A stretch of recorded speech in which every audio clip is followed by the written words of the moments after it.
Hey, Joe. Hey, Joe, me and my wife were both in the financial industry. We know nothing at all about the entertainment industry. So, my son is about to graduate college with a degree in communications, majoring in TV production. I have a couple of questions. Um, how does someone begin a career in your industry? And second, how does he go about finding available jobs?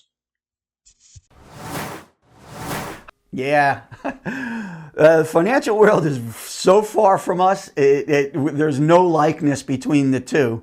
Or maybe. I really don't know much about the financial industry, except I know most of you guys make a ton of money. So God bless you. I think it's great. But we're not that. We're definitely an industry of passion. We're an industry of creative. We're an industry of people wanting to collaborate together. That's more of how we work. We're not, unfortunately, we're not financially driven in the beginning. You learn that as your umbrella, your personal umbrella grows, that money becomes a major issue, and then you kind of change. But we are different than you, and I understand that. So it's very, very hard to comprehend what we do. So you asked, how does someone begin a career in our business? The way you have to do that is you have to get out. You can hear me say constantly in all these Q&As is internship, internship, internship. They're not the same as a internship in the financial industry where you actually get paid to do this. Most of our internships are short term, and most of them are unpaid or a very small stipend. But you need to do those because our industry is very much based on the job performance. People watch what you do. Our interns, 90% of my interns, and most people, unless you're in a very large corporation, don't chase coffee. They're not going to get sandwiches. They're actually standing next to professionals, working on the job, hands-on, doing stuff, assisting people. Very much a apprenticeship kind of involvement. And maybe that should be a better word that we use than internship. It's an apprenticeship. So you come on a gig and you work with a camera operator, or you come on a gig and you're working with an audio guy in a recording studio, or on a world tour, you're backstage working with a Music A2. All these are positions, and all those have assistants. And that's kind of how you get going in the business. So you may have to spend, I don't know, a year, maybe 2 years, grabbing several of these type jobs. Eventually, like that, it'll happen. Somebody will say, hey, I heard so-and-so worked with you and you were really good, and I'm interested in bringing you on as a blah, blah, blah. And that's our first line pay, compensation. So that's the job. Once you get over that threshold, honestly, yeah, that's when things start clicking for you. And how do you find those jobs? You got to get out there. You got to hit the pavement. You got to go talk to people. I know during 2020, even going into 2021, it was very difficult for newbies coming out because there weren't those opportunities. But here's something I share with everybody, all of the youngins coming in.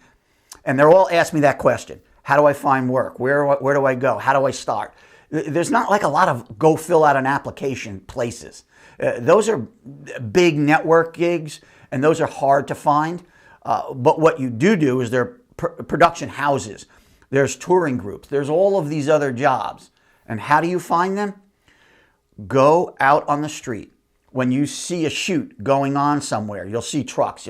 We live in New York, and you see it all the time. You see it everywhere. Go up and start talking to people. Introduce yourself. When you go out to a wedding, talk to the people working the gig. There's always a sound guy. There's always a lighting person. Talk to them. Get more information. The more places you put your name, the more people you shake hands with, the more people that you become accustomed to, even if it has nothing to do with what you, in the end, want to do. You need to meet people, and you never know who's going to move you to the next position. What was your last part of that? What jobs will you be qualified for when applying for employment? Again, our world is kind of different. And as you just heard me say, try everything. You get out of school, and any of the media, entertainment, comms classes, production classes, courses, majors, they're good for giving you an overview of what's what. When you come out, and if you've not done anything, not had an internship or anything, and you come to me and you're looking for employment, I'm going to ask the primary question: what do you want to do in the business? What are you interested in? What's your passion? Is it post-production? Is it music recording? Is it gaming? There's a lot of work in the gaming industry. Is it live production? In those areas, do you want to work in audio? Do you want to work in lighting? And again, I know the answer is going to be, well, I've never done any of those things. But if they've gone through school, they should have a sense of those terms. And they should have a sense of what they want to do. 90% of the kids ask me when I say that, well, I want to do it all. Or I want to be an editor, because they think editing is producing. So there's some qualification, there's a learning curve that they're going to have to go through. And that learning curve is only going to come by actually getting out and talking to pros like myself. It's one of the reasons we started Ferro City. It was to kind of give that opportunity for newbies to meet pros, vetted pros, so you're not going to be taken advantage of, and having those shared communications and having it again. I really count heavily on the new generation to carry us forward. They got fresh ideas. They know our technology better than we do because they're native to it. So I get excited about bringing people in, even if they don't have an exact idea of what they want. I know that we can expose them to a lot of different things, and I will instantly be able to, not instantly, I will quickly be able to identify where their aptitudes are. And aptitude lends you to acquiring your passions or fulfilling your passions and getting you moving in a direction. But that may be a year or two, and that maybe it's 10 years, maybe it's 5 years, maybe it's 6 months, that all of a sudden you go, I don't really like this. I want to try something else. That's fine. We're an industry where there's a lot of things you can try and a lot of things you can do. But if your attitude's right and your work ethic's right, nobody's going to have a problem hiring you and training you to do that next gig. Okay? Hopefully, a lot of questions, a lot of answers. And I know I get kind of scattered when I'm doing this because my brain's thinking of a lot of different opportunities that are out there for them. But summing it all up, get out there, get hands-on, get some real-world experience, and don't be so concerned if they're not getting paid right away. Ciao.